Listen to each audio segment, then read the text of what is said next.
आजकल के digital India में पीने के पानी से लेके food order, cab book, shopping, transaction सब कुछ ऑनलाइन हो चुका है और इन सब का बिल पेमेंट में क्रेडिट कार्ड एक इम्पोर्टेंट रोल प्ले करती है। आजकल ज्यादातर लोगों के पास क्रेडिट कार्ड होती है, लेकिन क्या ये क्रेडिट कार्ड आपके लिए फायदेमंद है या फिर ये क्रेडिट कार्ड आपको बर्बाद करके छोड़ेगा? आज इस वीडियो में क्रेडिट कार्ड का एडवांटेजेस और डिसएडवांटेजेस जानेंगे। चलिए शुरू करते हैं आज का वीडियो। स्वागत है आपके अपने चैनल हाउ मैनिया पे। चलिए सबसे पहले ये जानते हैं कि क्रेडिट कार्ड होता क्या है। जैसे एटीएम कार्ड होता है, डेबिट कार्ड होता है, वैसे ही क्रेडिट कार्ड भी एक कार्ड होता है। इन दोनों में डिफरेंस यही है कि जो डेबिट कार्ड होता है वो हमारे बैंक अकाउंट से लिंक होता है, पर क्रेडिट कार्ड कोई भी बैंक अकाउंट से लिंक नहीं होता है। इसलिए डेबिट कार्ड से सिर्फ उतना पैसा ही खर्चा कर सकते हैं जितना हमारे अकाउंट में रहता है, क्योंकि ये अकाउंट से लिंक होता है। पर क्रेडिट कार्ड जब भी बैंक इशू करता है तो वो पहले से एक क्रेडिट लिमिट सेट कर देता है। जैसे मानिए 25,000 से 1.5 लाख तक अमाउंट आप हर मंथ खर्चा कर सकते हैं। तो अगर आपके पास क्रेडिट कार्ड हो तो आपको क्या क्या एडवांटेज मिल सकता है, पहले वो जानते हैं। तो सबसे पहला फायदा आपको इंटरनेट परचेस में मिलती है। जैसे आप कोई फोन खरीदते हैं या फिर ऑनलाइन होटल बुकिंग करते हैं तो आपको बहुत ही अट्रैक्टिव डिस्काउंट मिल सकता है, जो आपका काफी पैसा बचा सकता है। इसके अलावा आप नो कॉस्ट ईएमआई पे फोन या फिर कोई इलेक्ट्रॉनिक गुड्स खरीद सकते हैं। दूसरा फायदा है रिवॉर्ड्स प्रोग्राम। जब भी आप आपके क्रेडिट कार्ड से कुछ खरीदते हैं तो आपको एक रिवॉर्ड पॉइंट दिया जाता है। वो रिवॉर्ड पॉइंट फ्यूचर में आप रिडीम कर सकते हैं। जब भी आप नेक्स्ट ट्रांजैक्शन करेंगे तो आपको बहुत सारा डिस्काउंट मिल सकता है उससे। मान लीजिए आप एक एम्प्लॉय हैं और आपके कंपनी के बिहाफ पे खर्चा करते हैं और वो पैसा कंपनी आपको दे देती है, तो आप सारा खर्चा आपके क्रेडिट कार्ड से कर सकते हैं। इससे आपको रिवॉर्ड पॉइंट मिलेगा और कंपनी आपको पैसा भी दे देगा। और अगर आप क्रेडिट कार्ड कंपनी को 45 डेज के अंदर पेमेंट कर देते हैं तो आपको कोई भी इंटरेस्ट देना नहीं पड़ेगा। नेक्स्ट है ट्रांजैक्शन स्टेटमेंट।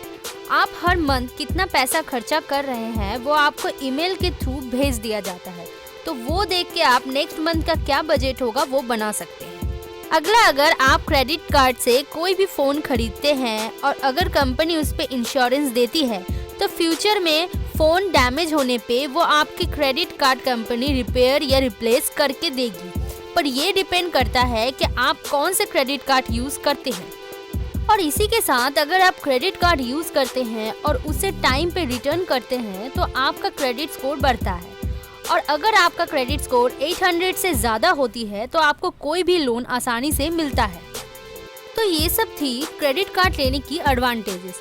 अब जानते हैं क्रेडिट कार्ड लेने की डिसएडवांटेजेस क्या है। सबसे पहला नुकसान ये होता है कि क्रेडिट कार्ड होने पे हम लोग काफी फिजूल खर्चा करते हैं। कोई भी सामान हम लोगों को जो जरूरत नहीं है वो भी हम लोग क्रेडिट कार्ड से खरीद लेते हैं। नेक्स्ट पॉइंट है इंटरेस्ट। क्रेडिट कार्ड दुनिया का वो लोन है जिसका रेट ऑफ इंटरेस्ट 30 से 40% हो जाता है पर एनम। जब हम लोग क्रेडिट कार्ड लेते हैं तो लेट पेमेंट पे इंटरेस्ट हम लोगों को देना पड़ता है 2% या 3%, पर ये इंटरेस्ट पर मंथ का है। अगर 2% रेट पे देखते हैं तो 24% इंटरेस्ट रेट मिलता है पर एनम, जो कि कोई भी एजुकेशन लोन या फिर हाउस लोन के इंटरेस्ट से काफी गुना ज्यादा है। तो अगर आपका पेमेंट एक दिन भी लेट होता है, क्रेडिट कार्ड कंपनी वो इंटरेस्ट एक दिन के लिए नहीं पूरा 50 दिन पे लगाता है। अगला नुकसान है क्रेडिट स्कोर। अगर आप आपका पेमेंट सही टाइम पे नहीं करते हैं तो आपका क्रेडिट स्कोर डैमेज होता है। अगर आपका क्रेडिट स्कोर कम है और आपको फ्यूचर में कोई भी लोन लेना पड़ता है बैंक से, तो उसका इंटरेस्ट रेट आपको दूसरों से ज्यादा पे करना पड़ता है। तो अगर आपके पास क्रेडिट कार्ड है तो आपको ये ध्यान रखना होगा कि आप टाइम पे आपका क्रेडिट कार्ड पेमेंट करें, कोई भी डिले ना करें। अब आगे, अगर आप क्रेडिट कार्ड से कैश विथड्रॉ करते हैं तो आपको उस पे इंटरेस्ट देना पड़ता है। आपको उस पे उतना ही इंटरेस्ट देना पड़ता है जितना आपको लेट पेमेंट पे देना पड़ता है। और अगर आप गलती से डेबिट कार्ड के जगह क्रेडिट कार्ड यूज करते हैं कैश विथड्रॉ के टाइम, तो उस पे भी आपको अलग से चार्ज लगता है। नेक्स्ट है एनुअल मेंटेनेंस फी। काफी क्रेडिट कार्ड कंपनी आपको फ्री में क्रेडिट कार्ड देती है, लेकिन सेकेंड ईयर से आपको एनुअल मेंटेनेंस फी चार्ज करती है। इससे हर साल आपको एक चार्ज देनी पड़ती है मेंटेनेंस के लिए। या फिर एक अमाउंट सेट कर देते हैं वो लोग। अगर आप उस अमाउंट से ज्यादा स्पेंड नहीं करते हैं तो भी आपको एनुअल मेंटेनेंस फी देनी पड़ती है। सिर्फ मेंटेनेंस फी ही नहीं, अगर आप एक क्रेडिट कार्ड से दूसरे क्रेडिट कार्ड पे लिमिट क्रेडिट करवाना चाहते हैं तो भी आपको एक अलग चार्ज पे करना पड़ता है। अगर आपका क्रेडिट कार्ड गुम हो जाता है और कोई भी अगर उससे इंटरनेशनल ट्रांजैक्शन करता है, उस टाइम पे आपको कोई भी OTP नहीं आता है, तो कोई भी आसानी से आपको क्रेडिट कार्ड इंटरनेशनल ट्रांजैक्शन में यूज कर सकता है। अगर आपका कार्ड गुम हो जाता है तो आप तुरंत क्रेडिट कार्ड को ब्लॉक कराइए कंपनी को इन्फॉर्म करके। तो ये थी आज की वीडियो। आपको और किस रिलेटेड वीडियो चाहिए आप बता सकते हैं कमेंट पे, और इस चैनल को शेयर और सब्सक्राइब करना ना भूलें।